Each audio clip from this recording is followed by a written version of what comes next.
وہ بولتے مجھے یاسر نظر ہی پتہ نہیں میرے سے آگے گیا ہے یا پیچھے. بالکل اندھیرا تھا, بالکل کچھ نظر ہی نہیں, مثال قبر تھا.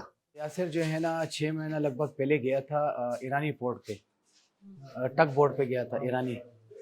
یہاں سے گیا تھا کمپنی کے تھرو, وہاں پہ ڈیوٹی کرتا تھا, اس کی ڈیوٹی ڈیک پہ ڈیوٹی تھی. بھائی نے میرے کو کال کی ہے اور ویڈیو پہ ہماری بات چیت ہوئی ہے. انہوں نے مجھ سے یہی کہا کہ بھائی آپ میرے بڑے بھائی ہو, میں ریکویسٹ کرتا ہوں کہ کمپنی جا کے جس کمپنی کے تھرو جو میں گیا ہوں ان کو ریکویسٹ کرے کہ مجھے وہاں سے سیف نکالا جائے.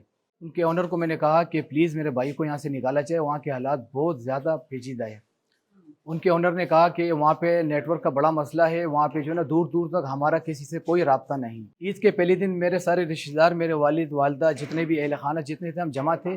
خوشی کا اظہار تھا. وہ ویڈیو کال پہ ہماری بات ہوئی اس سے, اور کافی دیر تک ہماری اس سے بات چیت چلتی رہی. پورے میرے گھر والوں نے بات کی اس سے, بات جاری رہی, گپ شپ ہوتی رہی. اس کے بعد جو ہے نا اس نے کہا کہ میں چلو ابھی سو جاتا ہوں, میری رات کو ڈیوٹی ہوگی, میں آپ کو اس ٹائم کال کر کے بتاؤں گا, اور اس ٹائم آپ لوگ کال کر دینا. یہ لاسٹ بات جو ہے نا میرے والد سے اس نے کی ہے 23 مارچ کو. اس کے بعد ہمیں ایک لڑکا جو سبحان, جو بنارس کا رہائشی, اس کا دوست جو روم میٹ تھا اس کے ساتھ, اس نے ہمیں اطلاع دی. ایرانی نمبر سے مجھے کال کی اور 1 منٹ لگ بھگ اس سے میری بات ہوئی. انہوں نے مجھے یہی اطلاع دی کہ یہ ثانیہ اور یہ واقعہ اس جہاز ٹگ بوٹ, ایرانی ٹگ بوٹ پہ ہوا ہے, تو ہمارے ساتھ یہ ثانیہ ہوا ہے. میں جو ہے نا زخمی حالت میں پانی میں ڈوبا ہوں, مجھے پھر ریسکیو کیا گیا اور میں ایرانی ہاسپٹل میں ہوں.